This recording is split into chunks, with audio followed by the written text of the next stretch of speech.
Keyakinan kelasnya. Iya. Kalau dia maju kamu. Kelihatan? Kelihatan. Udah, kalau dia bilang action. Dah. Action. Oke, sebelum mulai pembelajaran, supaya pembelajarannya berlangsung dengan lancar, kita bikin keyakinan kelas. Ini ya, sudah kita sepakati, nanti tinggal kita laksanakan. Ingat, kita saling menghargai, kemudian biar fokus, tolong pertanyaannya yang sesuai dengan fokus materinya terakhir, tidak boleh rasis, tidak boleh menghina teman. Karena apapun itu kreativitas teman. Setuju? Setuju. Oke, terima kasih. Cukup. Ya.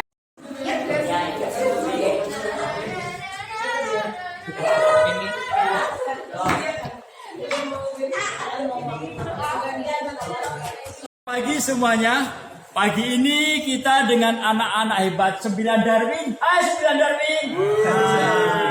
Kita akan melakukan asesmen diagnostik. Tujuannya untuk mengerti kemampuan dan kekurangan melakukan gerakan.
Stres adalah reaksi tubuh yang muncul saat seseorang menghadapi ancaman, tekanan, atau suatu perubahan.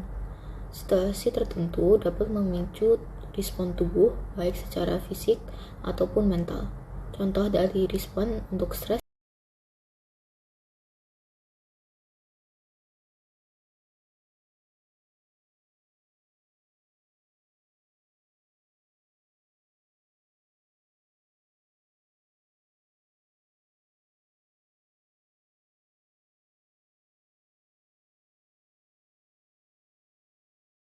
Hari ini saya akan izin mempresentasikan tentang stres, penyakit jantung, dan olahraga.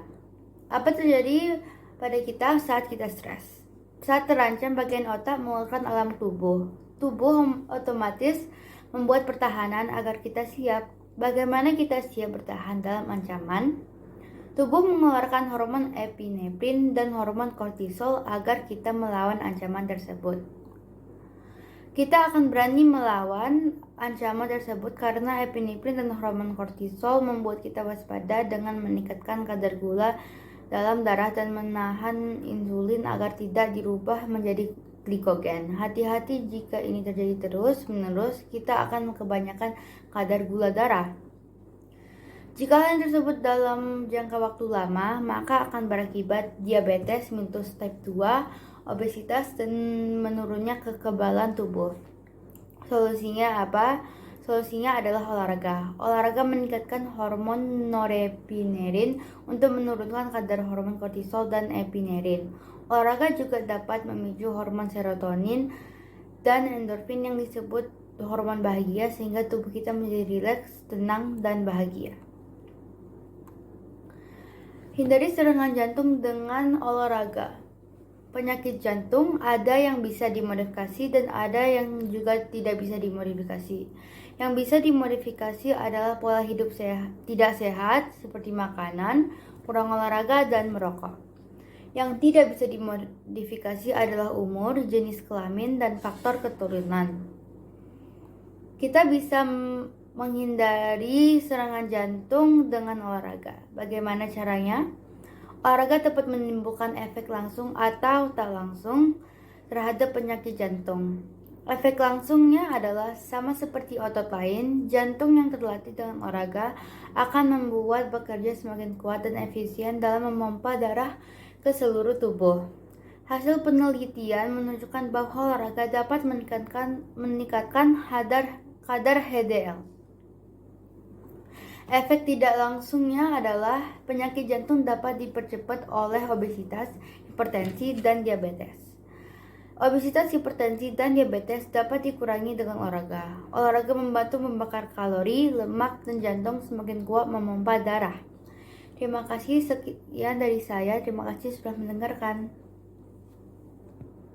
Jadi manfaat bermain tenis meja itu adalah kita belajar apa arti teman yang sebenarnya, dan kita belajar teknik dalam bermain tenis, dan juga kita belajar dalam tenis meja adalah kita membutuhkan teman untuk bermain, karena kalau nggak ada teman untuk bermain kalau kita nggak ada teman kita nggak bakal bisa bermain sendirian.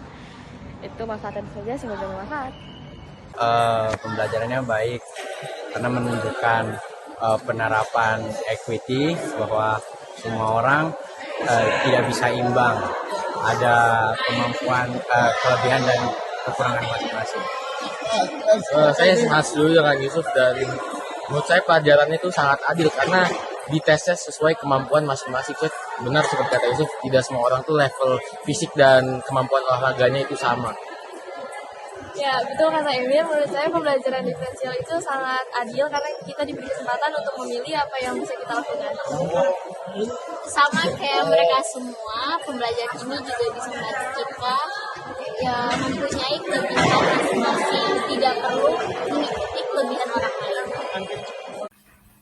Pembelajaran berdiferensiasi menjadi menarik karena isi produk maupun proses berbeda dengan satu dan lain, dan ini membutuhkan kesiapan dari guru untuk memfasilitasi semuanya. Terima kasih. Pembelajaran berdiferensiasi sangat menarik karena kebutuhan murid secara maksimal dapat kita penuhi. Tetapi dalam prosesnya ada hal-hal penting yang harus kita persiapkan, antara lain mengetahui kemampuan siswa, mengetahui fasilitas yang kita miliki, dan kejelasan asesmen dan produk.